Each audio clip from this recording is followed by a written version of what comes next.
Well, this is Friday morning. I'm happy to say there's a beautiful sun outside, and across the province is Pat McGart waiting with bated breath. How are you this morning, Pat?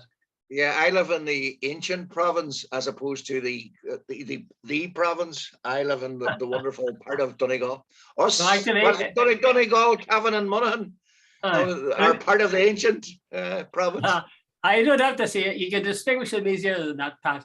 You can say either the province or the Provence, The Provence, Provence. That means the yeah, the six counties. Provence. That sounds like a part of France. Oh no, Provence.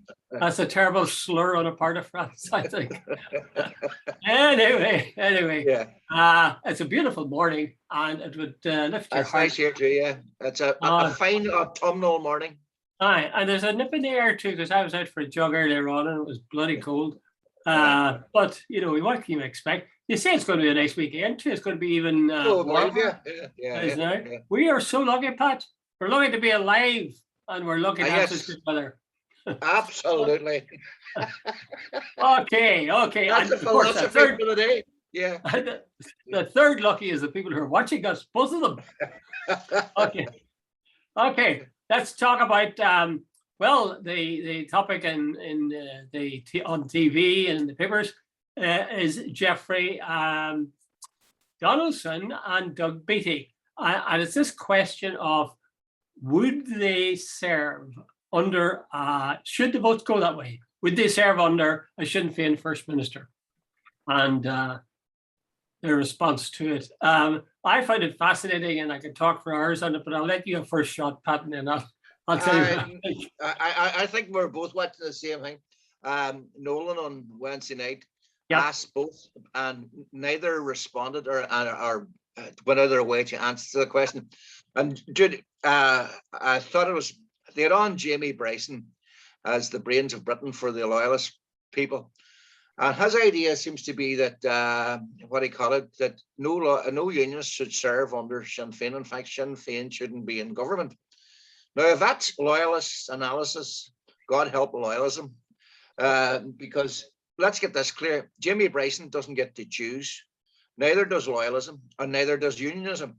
The point is, if you're believing democracy, Sinn Féin is a legitimate political party, and if it gets the most votes at the next election, it is quite entitled to take the First Minister's post. That was what was agreed in the Good Friday Agreement, and it's been countersigned. Though I have to say nowadays, what international treaties, seeing the contempt Britain treats them, you sort of wonder how safe is the Good Friday Agreement. But anyway, that up until now, that is how democracy works.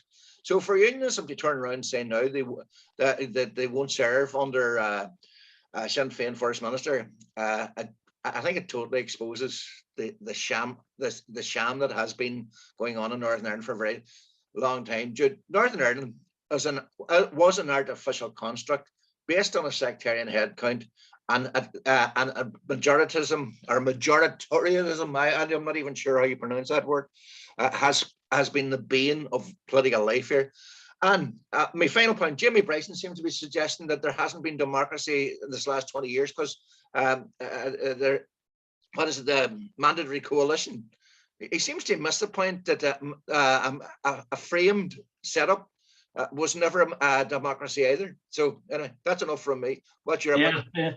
Well, I think I find the Nolan program fascinating. It's a long time since I watched Nolan's midweek thing on television, but the way they played the little sort of digital version of the interviews with Doug Beattie, first of all, and then later on with Sammy Wilson. And you could see the thing jumping, and it just added to the fascination of it. I have to take off my hat to Chris Buckler, who interviewed Doug Beattie. He really did what I think journalists should do. If they ask a question, if the person doesn't answer it, they should ask it again.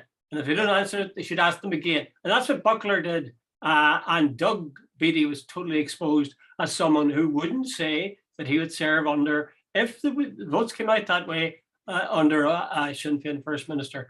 And of course, Sammy Wilson was asked, and Sammy didn't even begin to answer the questions. And it was a much shorter section. But here's the thing, Pat. Do you think really, and quite seriously, do you think that unionist politicians don't believe in democracy. Well, Jude, so far it's seriously exposed their position. Jude, I think they believe that they have a divine right to rule. I am not so sure they believe in democracy. They spout out that they do. Sorry, Pat, let me interrupt you here for a second. They couldn't possibly, I mean, come on. They couldn't possibly believe they have a divine right to rule. But Jude, they do. The whole concept. If you look at the whole construct of Northern Ireland, unionism believes it has the divine right to rule. In fact, even when you listen to Jamie Bryson, he has a real issue about the fact that Sinn Féin might be the largest party. He can't deal with it. And several other people saying he just reflects maybe the opinion in that community. And the whole concept or precept of Northern Ireland, the whole idea was set up was to ensure a unionist majority. So what happens when they're no longer the majority? They have a major issue with that, Jude. Yeah. Well, I think that's the key to it, all right. I think they set up the state to have a permanent unionist majority. So naturally, you would have a unionist first minister or prime minister or whatever. And now all of that is collapsing before their very eyes. And when people are fearful, they do sort of they lash out, or they sort of duck away, or they get very, very, I don't know what way to describe it. Sometimes they're defiant, and sometimes they're illogical, and sometimes they're dangerous.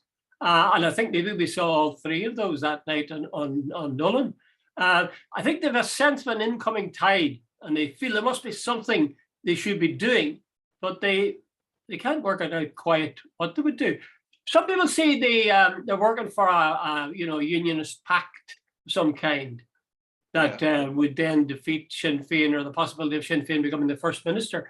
I was just wondering, are you sufficiently across the figures to be able to guess? Supposing Ulster, I mean, I don't think it'll happen, but supposing Ulster Unionists, TUV and UUP went with just one party to vote for, and one unionist party. Do you think they would then get the majority for first minister? No, Jim, I'm not sufficiently across the figures, but on sort of reflection, I think they would just about make it. Just about. No, but I doubt it. I doubt that. I honestly doubt it. Well, but I guess they would just about make it if they did make it. It'd be very, very close. Very, very, very close. Now, it would also depend on what way Alliance would go as well. Yeah. I think if they did that, though, you'd have to take. People say, well, unionism. They're warning unionism of the terrible dangers of, a Shinner first minister, but you've got to remember the reaction that you had in many nationalists and Sinn Féin or Republican breasts whenever they heard that stuff being talked on Nolan's show on Wednesday. They're going to be galvanized into saying, well, God, this is enough of this. I'm going to be bloody sure my vote's going to go the way I want. The best thing that happened Sinn Féin the last time around was Arlene's crocodile remark. No, deeply insulting, deeply patronizing. Even people who detested Sinn Féin went out and voted either SDLP, definitely SDLP, but and a lot of them voted Sinn Féin, just to say, it was the proverbial middle finger to unionists. Just go stuff yourself. Pat, I do got to go back into history, but I'll tell you, I heard them saying that, and I saw Gerry Adams's reaction at the launch of their campaign, and they asked Michelle O'Neill what she thought of the crocodile thing, and she said, "We don't do negative politics." And Gerry Adams sort of just slid in without being asked. He said, "See you later, alligator." Yeah. And that, I think, actually, it wasn't so much the crocodile thing, although that didn't help. But I mean, everybody knew what Arlene thought in terms of Sinn Féin. But Sinn Féin battened onto it, and you had guys running around wearing crocodile suits, and there was all sorts of jokes on social media. They used it like nobody's business. And people responded. But something underneath there was that sort of but hey, it was very well done. But you're dead right. But that sort of thing the last day, there'll be even the soft nationalists will be going, wait a minute, hold on. That Doug Beattie, who's supposed to be a liberal, Can't answer the question. And here's Sammy Wilson runs away from it, and Jeffrey won't answer the question. And loyalists are basically saying, no, there's no way a Shinner can be first minister. And all those people who have voted, and Sinn Féin are going to be, if the polls are right, going to be the biggest party by far. Yet they are not entitled to the first minister, according to all this sort of running away under the Nolan show and on talkback. So you should ask yourself a question. I'll ask you very simply, do you think unionism believes in democracy, judging by their behaviour in recent weeks? I think they believe in democracy, but they get very, very uncomfortable when it doesn't go their way. And the question is how they respond to that. That's not democracy, Jude. Democracy is when things don't go your way. Oh, well, wait a minute now. Supposing, I think it seems to me there's two paths left to the unionists now, given the fact that there's an election in May. One is that they go into that election and except something extraordinary happens, they're going to be soundly beaten. And Sinn Féin's going to be first minister by a country mile. It's going to be the biggest party. That's the way it looks at them. That's what will happen. On the other hand, but what the unionists might do is they might pull down Stormont because Jeffrey has suggested that. So in a way, they could say, well, we didn't allow them to have their first minister. That's the way we've avoided it. But the thing is, if they pull down Stormont, who's going to be looking awfully bad as a result of that, both in England, in Britain, and in the south of Ireland. People are going to see what kind of people these are that we're trying to deal. And then the Joe Biden, the EU, and the Republic, all sort of going to say, right, we told you so. Yeah. What would your bet be? Would you agree with me that those are the two paths that they have available to them? One is to suck it up whenever the time comes and the first minister is elected or nominated, or do you think it's more likely that they'll find some way of pulling down Stormont before that or getting it suspended? I think, Jude, they will. It's only a sort of an instinct, but I think they'll go for the latter. I think they have a major issue, judging by, when Doug Beattie won't even answer a question. Jude, it should be a simple question. Doug, if in the next election Sinn Féin get the most votes, up until now, Nationalists have served as deputy first minister without caveat or without question. Will unionists reciprocate? And he refuses to answer. Jude, that tells me all I need to know about what's going on. So, Jude, and I think they will go out of their way to pull every stunt to ensure that, or anyway, at best, putting it off. So I think that you could see a suspension of Stormont, and God knows what happens after that. I was thinking, that the very need to ask that question should be absurd. It's like somebody asking a question, ask you, for example, the old beating your wife thing.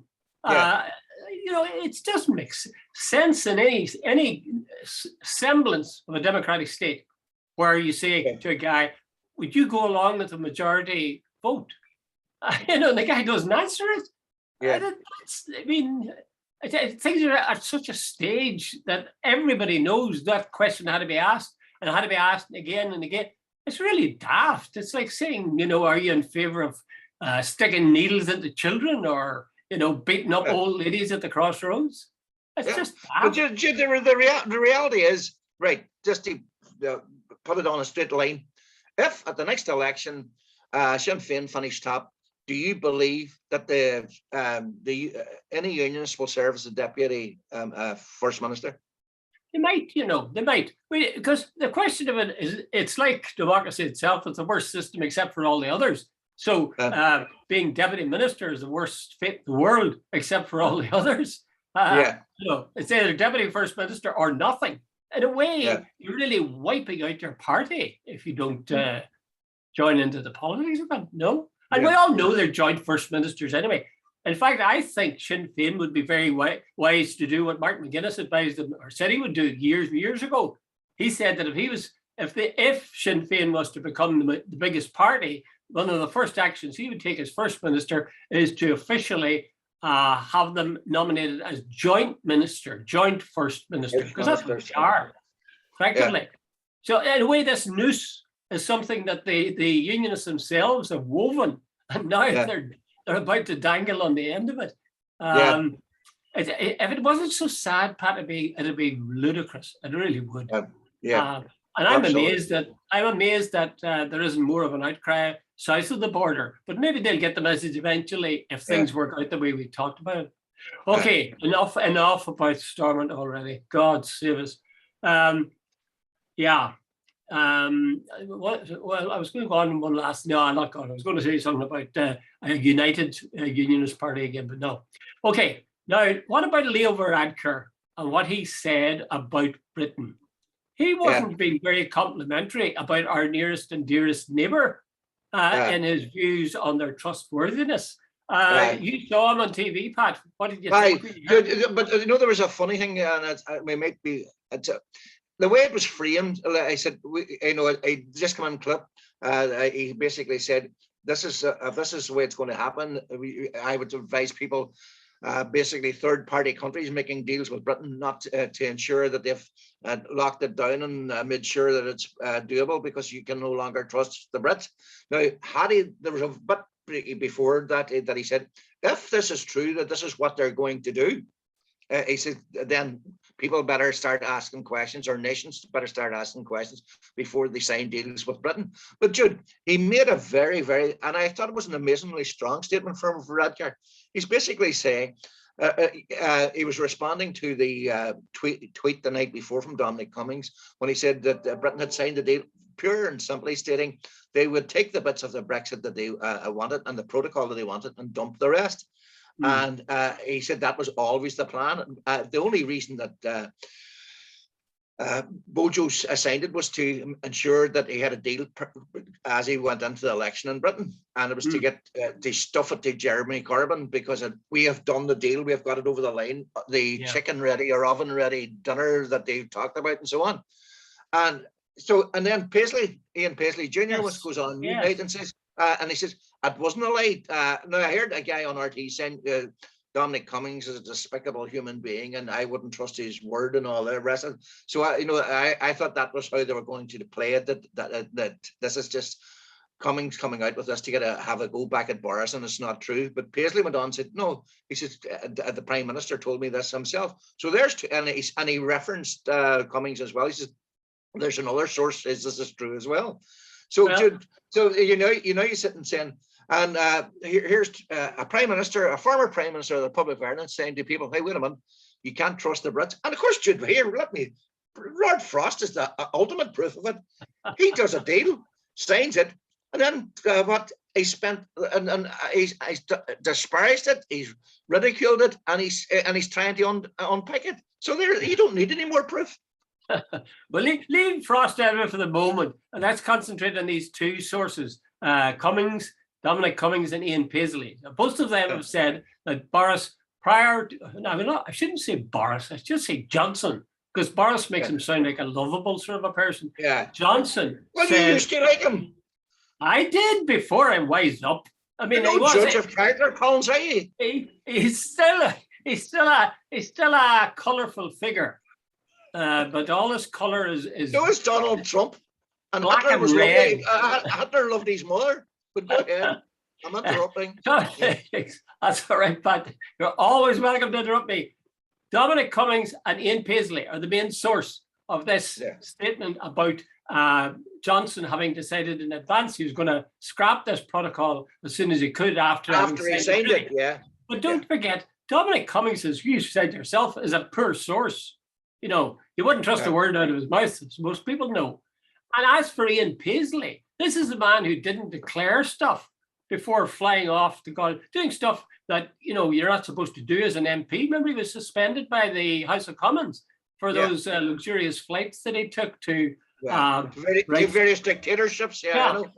So they're not exactly pure sources. But again, you see, the thing is, we knew this anyway. I mean, the proof of the pudding. We knew for how long has Johnson been doing his damnedest to renounce the protocol, which he himself signed up to? And how long has it been since the DUP have been screaming blue murder about the protocol, despite the fact that it was signed up to in a formal deal with the EU? I think, Pat, the worrying thing about all this is this. We are really, this is for sure, We don't need Leo Varadkar to tell us we're living, as far as politics is concerned, in a post-truth age. You can say anything. You can say, people can then say to you, but that's it, you lied, you did it. And you can just look them there and say, oh, you think so? Oh, well, and just pass on.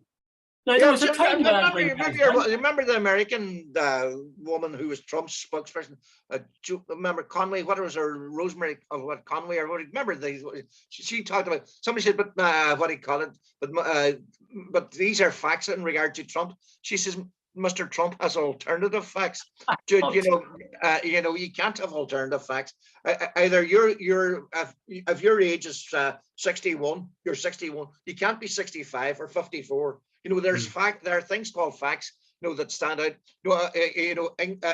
Ireland is beside England. That's a fact. You can't say, no, actually Ireland is out in South America. No, there's some people are now sort of, you're right. We're living in a post-truth age. What was it they said about Trump? He told 22 untruths. In other words, they mightn't have been lies, but they were factually incorrect.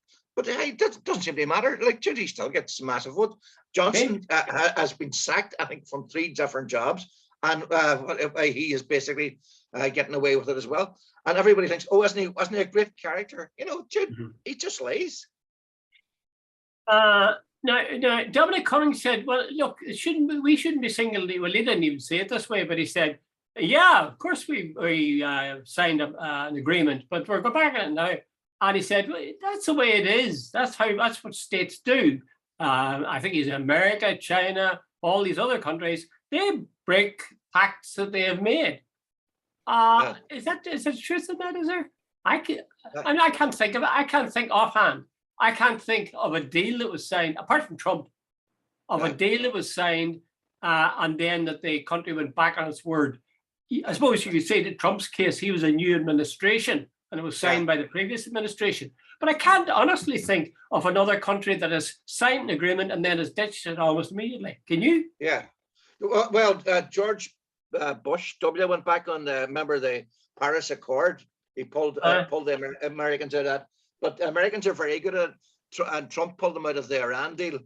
But in fairness, you can each say they were a new administration, and they sort of what would you say, the electioneered on pulling out of the deal. So you can't sort of turn around and say, but here's a deal that a guy deliberately signed before an election and then pulls out. It's the same guy who was involved both sides. Yeah, and who sold his election on the basis that he had an oven-ready deal. It was perfect in every way. Yeah, it's crazy. It really is crazy. I think it's time that people kept hammering that point. This man is a liar. This man is a liar. They should be seeing that when Keith Starmer stands up on his hind legs in the House of Commons, he should be prefacing all that he says by pointing at Johnson and saying, this man is a liar. But let's not get down sidetracked by Keir Starmer.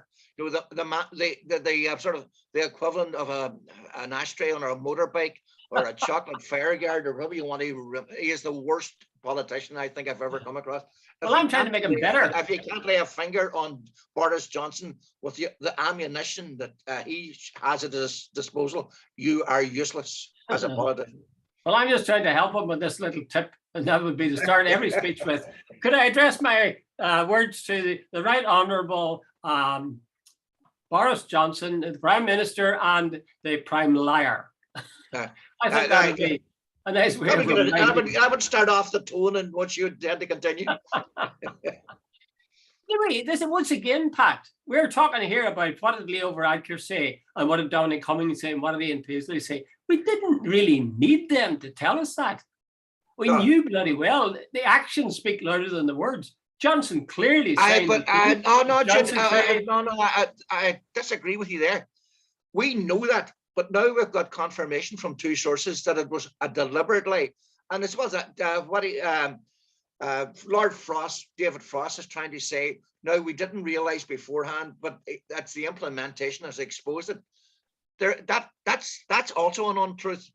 I don't want to call it a lie. I just want to call it an untruth. Because call it a lie. All right, call it a lie. Right, I called it a lie.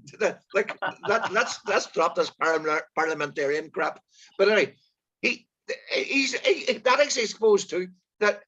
He was trying to say, he went on to Lisbon on Tuesday and tried to say it's the implementation has exposed the fact that it's not working, and we're doing this because we need to for the people of Northern Ireland. What he should have said, we knew it wouldn't work beforehand, or at least from our point of view, but we signed up to it because we wanted to get an election, and now we're going to scrap it because and screw you guys and so on. And that would be more honest. He knew beforehand the implications, or at least whatever his reasons were for saying it. But to turn around now and blame the EU when it was their decision to go on and do all these things for their own selfish strategic reasons. Yeah. Pat, the EU has made changes of 80% of the ways in which the protocol is to work. And the EU has said we must have the overall control of the European Court of Justice. Now, first, do you think they should have changed 80% of the ways in which the protocol worked? That leaves them open to a certain question. Right, I'll answer this another way. I heard Kate Hoey on with Nolan the other morning, and, and she basically said this exposed the cynicism of the EU, that they said they couldn't move and all the rest of it and so on. And Jude, I was listening to her and I thought, rather than sort of giving the EU credit for moving as much as they could and so on, and rather than blaming the British government for signing up to a deal that was a bad deal, she was blaming the EU. The EU has got a vested interest in looking after their interests. If you know what I mean. The EU, they're looking interested about the single market and the customs union. They're not here to help Britain. When somebody pulls out of their union, their job is to look after the membership and the club that they have. So anyway, that's all. But right now, having said all that, she's got a point in the sense that it does sort of say, right, if you can do this now, why didn't you do it in the first place? But so would you say then that the EU has responded to pressure and has now done what they said they wouldn't do, that they have conceded points? You see, the Brit government, you see, the EU has been, they're sort of saying, you're totally on the nationalist side and you've been listening too much to Dublin. And here's this, and there's a bit of blackmail from Westminster. But what about the unionist community who are now, and so on? And you said you were interested in the Good Friday Agreement. That is based on this a fine balance, or whatever that term is they use. Now it's the unionist community that are feeling frightened and exposed, and you have to look after them too. So they have been blackmailed into sort of going further than I think they intended to keep the unionists happy. So that seems to be the British strategy. And Sir Geoffrey and Doug Beattie and all these guys have been screaming blue murder about the fact that this the constitutional position has been changed, that the rights of the people in Northern Ireland have been denied, and so on. So Jude and the EU now are sort of I think trying to assuage all that and saying, right, we're going further than we intended, but it's for a good reason. Yeah. Do you think they should? Do you think they should have? To a certain extent, yeah. But Jude, I think they're creating problems for themselves down the line, because a lot of countries saying, well, if Northern Ireland can get this, why can't we? That's my feelings too, Pat. I must say, well, it's on the one hand, it's good that they can make the protocol work easier, and they can, if you like, take the ground from underneath those who are objecting and saying it's so difficult, and then by solving 80% of the problems. But it does set a precedent, because no sooner were the words out of their mouth, in fact, they'd hardly made the announcement, than the Unionists and Frost were zeroing in on the European Court of Justice and saying it's going to have to go. Now, this is the second question to you, Pat. Do you think the EU is going to roll over on that one? No, I think, Jude, that might be the final red line, because Jude, anywhere the single market operates, and it's going to be operating in Northern Ireland, the European Court of Justice has a role. If they fall over or roll over in that one, Jude, they can pick away the whole thing about the concept of a single market.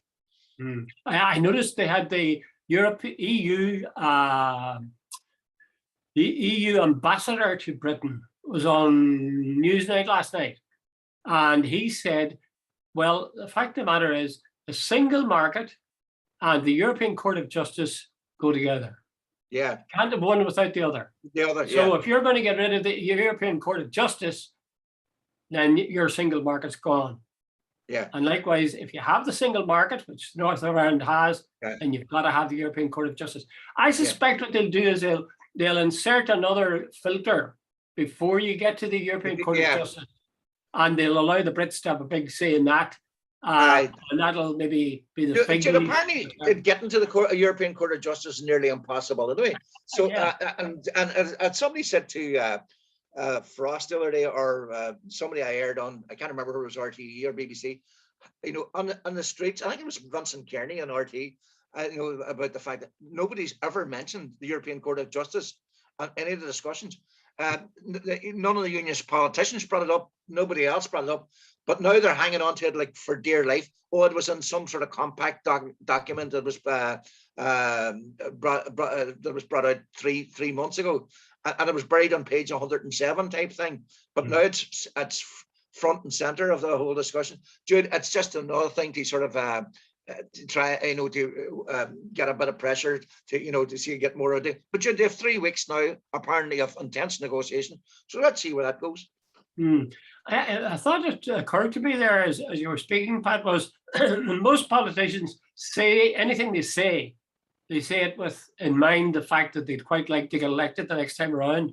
Yep. So I'm wondering why Leo Varadkar, had he an eye on something when he essentially bashed Britain and said, well, look, these guys are breaking their treaty obligations. What he was saying was quite true, of course, but he did say it, and he is the Taoiseach. So do you think Leo was positioning himself as a sort of an anti-Brit, and that might be popular? Or? Well, you know, I'm definitely taking lessons in cynicism from you, so let me make because you've got this sort of conspiracy theory about this here. But let me run it by you. Remember, you said last week about Coveney and people like that trying to sort of curry favor now with the Nationals because they're going along this thing, and what did Coveney come out with last week? That the partition of Ireland and the creation of was a terrible mistake.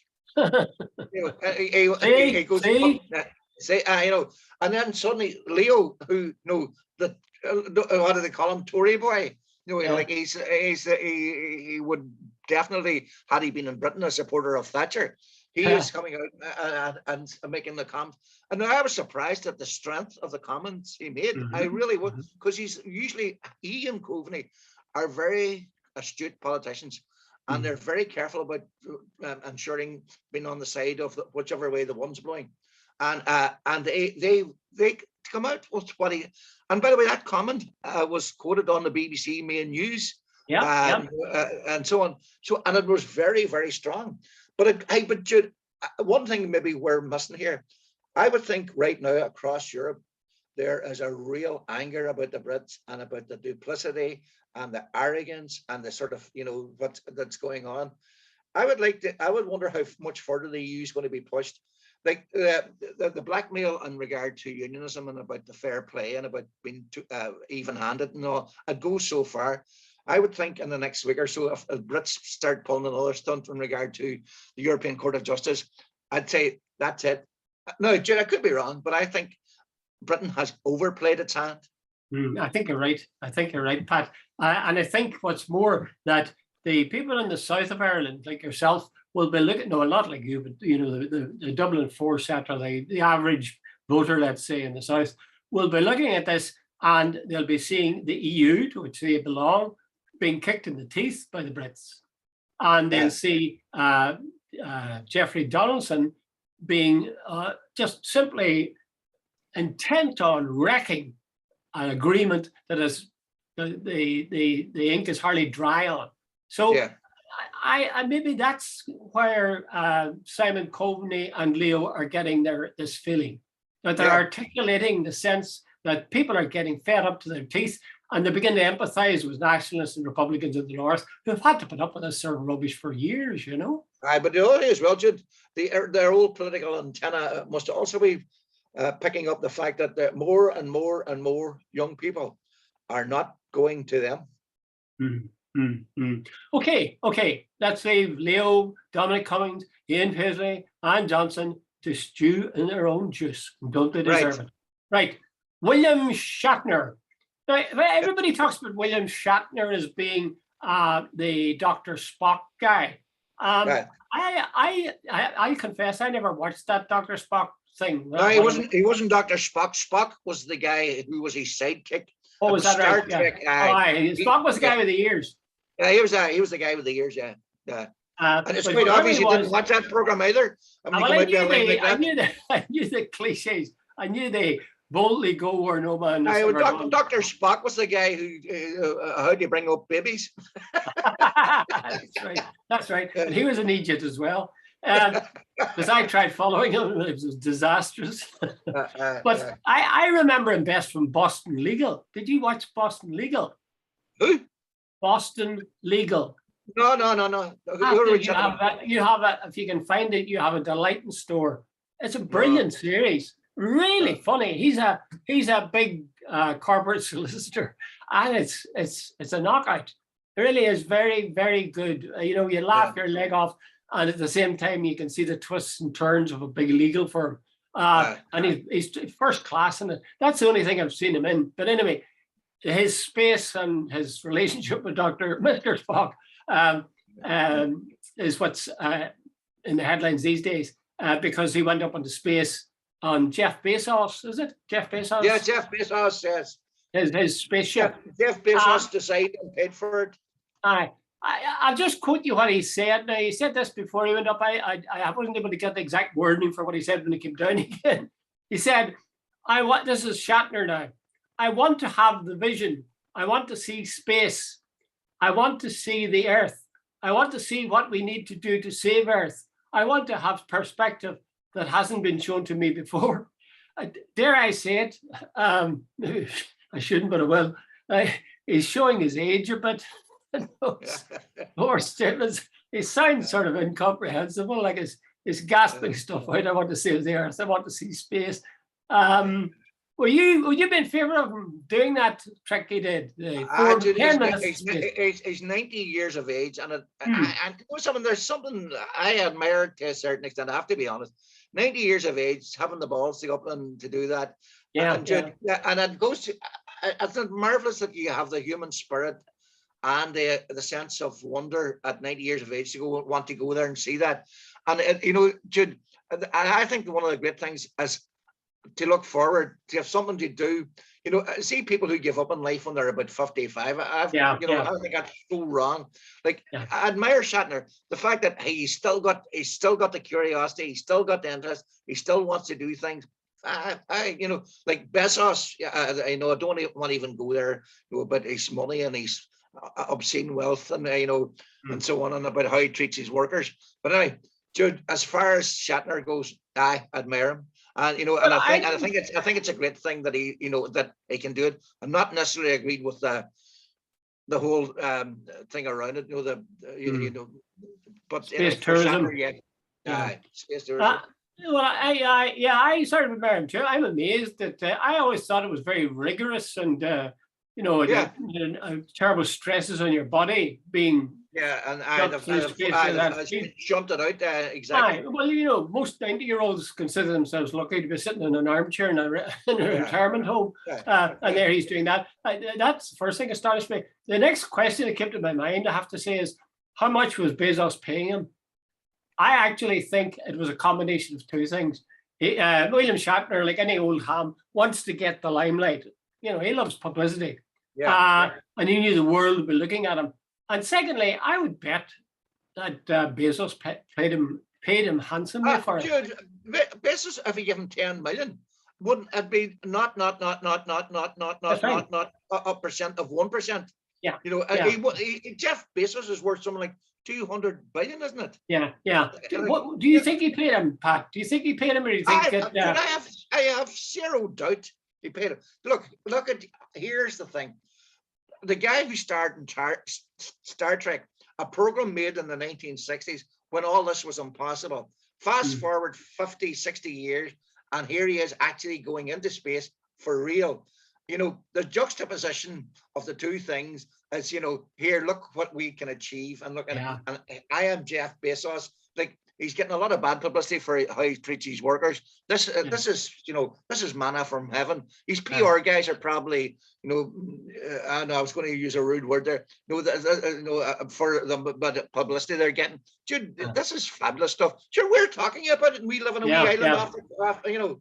Yeah. I'm just wondering if he was paid. I'm sure he was, and I'm sure it was about something like 10 million, maybe, because it would have to be that. Otherwise, Shatner should have mentioned, I want to have the vision, I want to see space, I want to get the money. I think that'd be closer to. Well, Jude, I don't think he would have had to do some sort of training. They would have had to been fairly regular. Hey, the last thing they want to do would be a 90-year-old day in space. Exactly, that was a thought in my mind. I presume he had to do some sort of.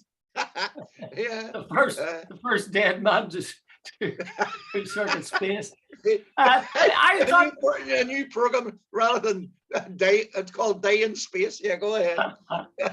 Bury my heart at Wounded Knee. Did you see that Barney Curley program? Absolutely brilliant. Absolutely. Well, I want to, before we discuss it, I just want to make a link up with that. Bezos has got $100 million from people who are booking a place on his spaceship in the future coming years, because that's the space tourism is all about. He's made 100 million from these people who have put down their deposit or whatever. And I think it's like Barney Curley selling his house. He didn't go to the estate agent. He said, 200 quid, throw it in the pot, sure. And this house is worth $500,000. And he made $1.5 million or $1 million or something out of it. It's the same principle, Bezos beats the drum. People are putting in their money, and he's making a fortune. And part of it is the PR of William Shatner. By the way, when you're that's a 230 billion he's worth. How much do you need? He doesn't. Of course, he doesn't need it. But you see, well, I was going to say that a great book I remember reading by Tom Wolfe called what was it called? Masters of the Universe. And it was about the 80s, I think, a greed campaign of big money on Wall Street and all. And some guy who was down to his last million, and he's saying, I need more money. I need my way of life. I've got a yacht. I've got 2 houses in New York, and I've one in Miami. And you see, your standard of living very quickly sucks up extra money. It's like a vacuum that abhors. It has to be filled with something. So maybe, no, that's too much. I was going to say maybe all that wealth, he finds ways of spending it, but it's not true.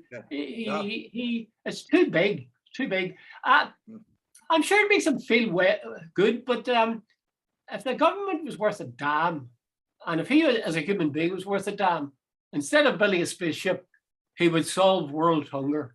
And he'd go down in history. Make a significant contribution to it anyway. So far, as charitable efforts are noticeable by their absence, unless I'm missing something. Yeah, I really get it. I really love the whole idea of space travel and developing knowledge of the universe and all that. And the guys that do that must be so courageous.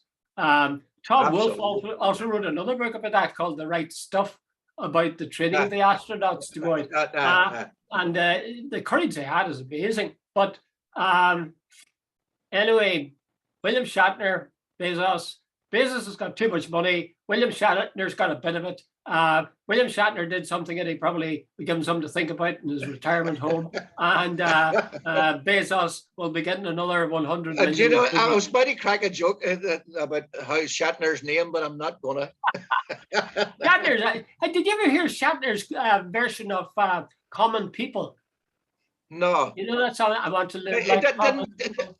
No, I did. I'm sorry, I did. Yeah, it's great. It's great. Yeah, he doesn't sing; he just narrates it. I just think it's the best version of Common People I've ever heard. I have it on my running playlist. It's just brilliant. The way he delivers the lines, you want to live like common people. You want to live like me. I had to go somewhere, so we went there. I just thought he's superb.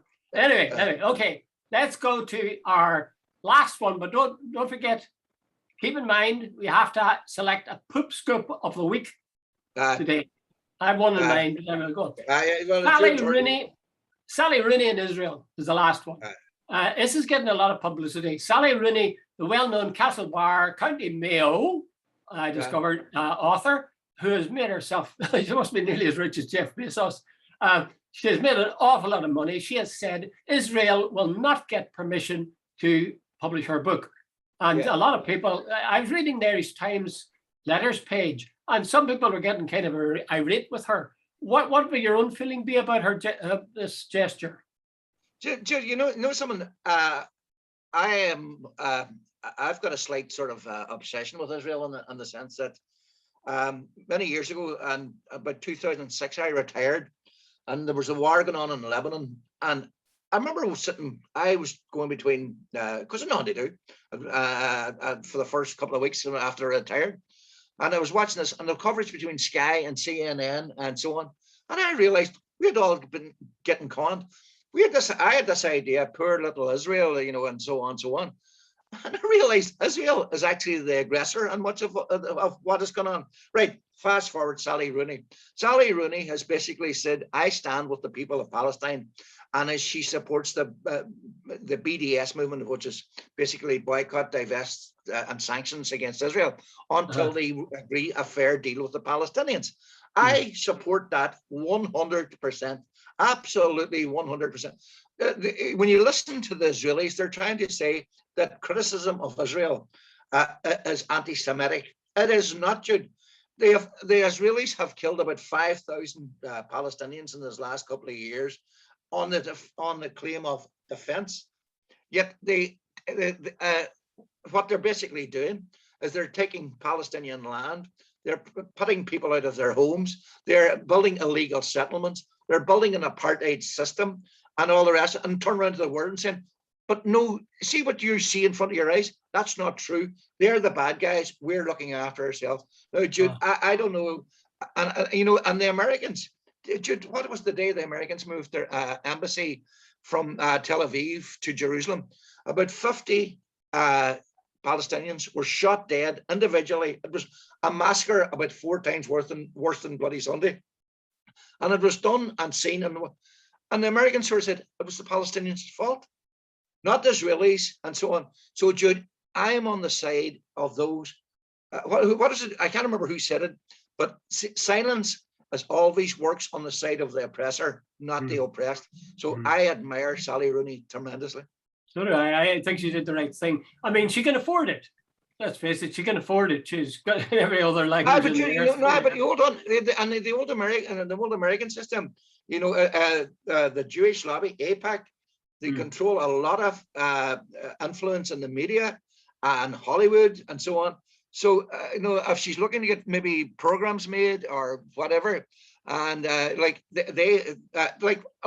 Jude, here, I'm going on too long here, but look in America, hardly a single politician will speak out against Israel because they are scared of the Jewish lobby, Well, good for her. She still, even she never got a series made. She had a series made already, a TV series. But even, she's a lot of avenues are blocked in America or whatever. She's still made plenty of money on it, and good luck to her. And in fact, I discovered that many Irish artists, I see the figure of over 1,000 Irish artists are following this BDS line, boycott, divest, and sanction against Israel. And I think that's wonderful. I think it's a pity they wouldn't speak out more clearly and we couldn't get their names. It's really great to see people taking action rather than saying Israel are a terrible shark. But someone that one of the smear things, I think it should be addressed. There's a big difference between the Jewish people and Israel. They love to what they want to do every time when you criticize Israel. Oh, you're anti-Jewish. No, they're not. If you turn around and said, by the way, I'm against apartheid in South Africa. No, are you suggesting you're against South Africans? Yeah. That's rubbish. It's just a device that's used to try to shut people up. I think there should be more organized boycotting of Israeli goods in shops. because I'm sure I'm fearful that we very often get Israeli goods. I say to my wife when she's shopping, and I should be doing it myself, of course. That if there's anything with an Israeli mark on it, don't buy it. Simply don't buy it. But you need a big campaign to get against South African goods. You remember that? But Jude, let me run this by you too. I listened to a wee bit of debate on Talkback on Tuesday or Wednesday, and there was a woman on from the Irish Palestine Association who was not very good, actually, to tell you the truth. But anyway, there was a woman on, a Jewish journalist, who made it a point. Why do you pick on Israel? Why not pick on China? Why not pick on abuses in Russia and all the rest? Yes, that's right. That was one of the things that somebody wrote. That is the biggest load of bollocks going. Hey, we are not asked, like, everybody condemns what's happening in China. Everybody condemns what's happening in Russia. The Western world as a whole is against all this. But we're asked to support Israel. We're asked to support us, and we're not asked to support. And by the way, we're not asked to support Russia taking over other countries, but we're asked to take support of Israel taking over Palestine land. And there's a massive moral difference of what's going on. We're on the Western world. We're supposed to be, pro-Israel. Well, I think if I was in Sally Rooney's shoes, I would answer that by saying, listen, I'm just concentrating on one injustice. Of course, there's other injustices in the world, but this is the one I'm going to concentrate on. Yeah. And I'm going to do my little bit that I hope will help to. No, but they sort of Israeli lobby come out with it. Why picking us? Because you're anti-Semitic. Aye, and they ignore this question of why aren't you? It's like saying to somebody who's run 100 meters. What was that guy's name? It was the trivia run the 100 meters. It's like saying to him, "Oh, why did you run a half mile? Why didn't you run the half marathon? Why didn't you run the marathon?" For God's sake, this is what they chose to do. Usain Bolt's the name you're looking for. Usain Bolt. It's like saying to him, "Yeah, why aren't you doing the marathon? You're no good at all. What kind of a runner?" That's just distraction stuff. There was one letter in the Irish Times finally, which I thought was kind of funny. It's unfair because I've never read Sally Rooney, but I watched the first episode or two of Normal People. But there was a letter in it saying, "Dear sir, Hebrew readers don't know how lucky they are. Yours sincerely." But Jude, here's the point. Sally Rooney's, by the way, said she had no problem with it being translated into Israel or to Hebrew. She was not giving it to so if there's an American firm who didn't discriminate against, they could turn it into Hebrew, no bother. Well, I'd be tempted to stick with that because that'd be the back door for them then supplying Israel. Anyway, I think that's enough of that. Who's your toilet tinkler of the week? Toilet tinkler. My toilet tinkler award must go in a crowded field to Lord Frost. Yep, if ever as well.